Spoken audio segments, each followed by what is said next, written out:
Ayan, ka-motorful. May dumating na naman po sa ating motorful na Photon. Bali, 430 horsepower po ito. Saka ang model niya, ito, AST. Ayan, tinatanong po yan ng ng kasa pag ikaw order ng spare parts. Ito po ang naging problema po nito, shock absorber po at saka yung cab torsion bar. Ayan, walizer, yan, nasira po siya. Bali, natanggal na po natin ito. Dito po yan nakalagay, ipapakita po natin sa inyo natanggal. Kasi wala po tayo nung kinalas ito ng aking mga tao. Ito po ang forma ng torsion bar na yan. Ayan po, makikita nyo po nagkalasa na ang mga busing nya. Ayan, nasira. Ang ayon po sa reklamo ng driver ito, pag nagpipreno siya, akala mo malalaglag po yung malalaglag yung kaha, yung cab. Ayan, talagang napakahirap po pag yan ang nasira yung mga busing niyan. Bawat preno mo po nalalaglag na parang malalaglag. Saka itong shock absorber na pang likuran po. Ayan, dito po yan nakalagay. Ayan, dito sa lugar na ito. Nandiyan pa yung isa sa kabila. Ipapakita natin kung saan nakalagay po yan. Bali, marami pong naging sira ng truck na to. Kaya ang ginawa din natin po, hindi pwede chimblock dyan.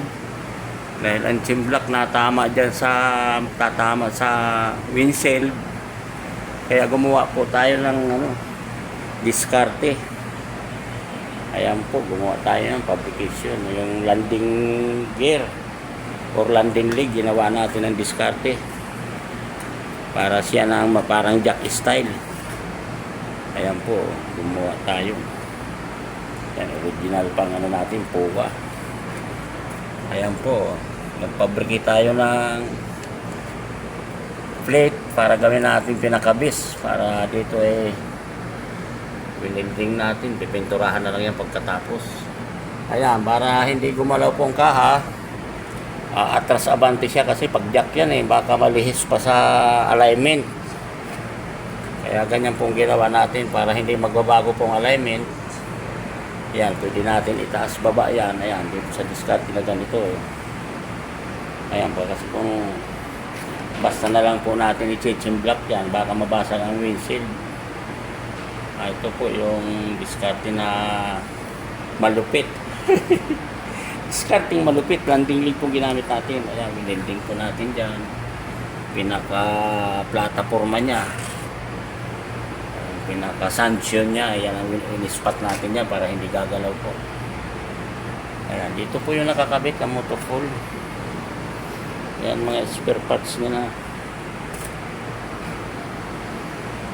Ayan, dito po yung mga spare parts na. Ayan, linagay po. Ito po ka motorful Dito po siya.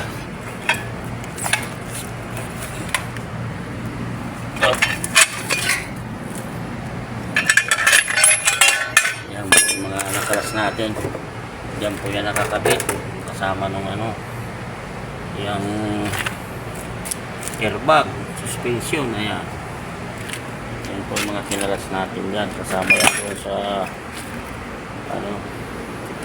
dito po yung kamotor for kinalas yung shock absorber. Ayan diyan po yung kinalas. Kaya kung hindi tayo gagawa ng diskarte, may posibilidad na magdi-disalign po yung kaha. Hindi natin maibabalik sa tamang alignment. Ihirap ang trabaho. Kaya yan pinakamalupit na diskarte po.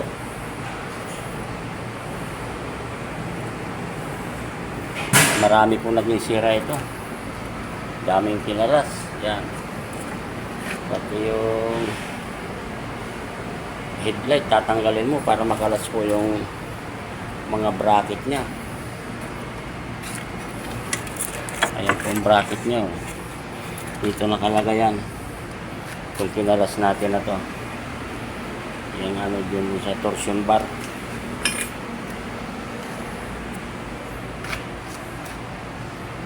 torsion ba, pati equalizer, pati kingpin po sira ito. Iba din klase pong kingpin itong puto na ito. Ayan, wala po itong lock. Hindi gaya ng mga ibang gaya ng Isuzu, may lock po dito. International, Cummins, meron din lock dito. Ito wala po, press type po siya Kaya ayan, ipapamasisya po natin ito. Kasi wala po tayong press machine na 50 tonners o 100 tonners. Ayan, ganyan forma po niya kasi itong isa. Yung isa po, kinalas natin yan. Bago po nakalas natin yan, kinating po natin dito sa isang side. Kaya hindi natin po kinating ang isang side yan. At saka yung buo na yon para makita ng masisap kung anong clearance nito. Anong dapat ilubog, anong haba na tama sa clearance. Kasi kung bumaba po yan, masisira kagad ang bushing nito dito. Ayan, dyan po yan kailangan talaga may guide para sa masisya. Ibang klase po ang nito,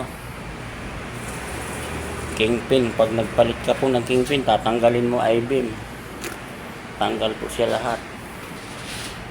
Ayan, kasi pa-press type, magpapadala ka talaga ng buo. Ayan, papadala mo po ng buo yan sa masisya. Ayan na yung pong torsion bar po sa cab. Ayan, pati equalizer sa baba, kinalas natin. Ayan po, tinanggal din po natin yung equalizer sa dahil sira na rin, wala na rin mga bushing. Ayan, ganito po dito tayo sa motor pool pag nag-recompetition. Talagang lalahatin mo dahil para hindi tayo mapintasan sa gawa. Mamaya hindi natin nakita lahat, hindi na diagnose. Pag takbo ng truck, may iba pa palang sira. Kaya ganito pong ginagawa natin. Lahat na makitang trouble, gagawin ng isang gawaan na lang po. Ayan, tanggal po yan.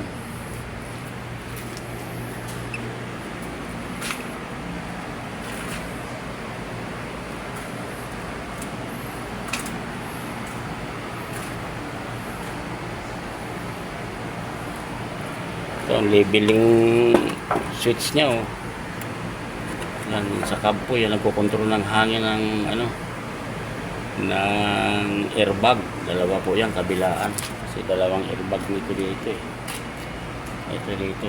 Ayan, labeling up nya, control ito, dalawa, kabilaan.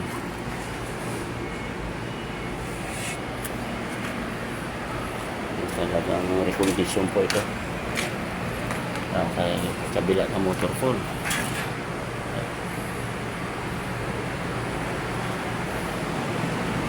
Ayan, mga spare parts niya.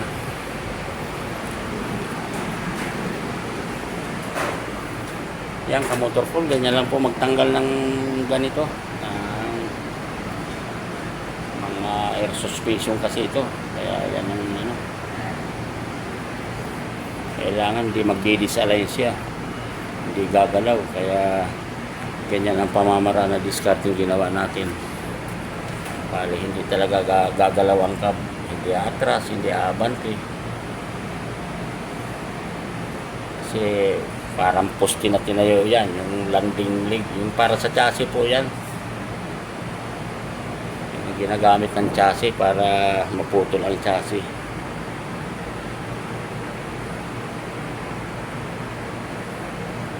Yan, ka-motor pool, ganyan lang po, makikita nyo ito pag inasimbol natin ulit, nakabili na ng spare parts. Yan, dyan ang pinakami ng kinakapitan ng na yun, torsion bar na yun. Yan, ka-motor pool, pag nakabili tayo ng spare parts, makikita nyo naman ulit ito pag natapos na po.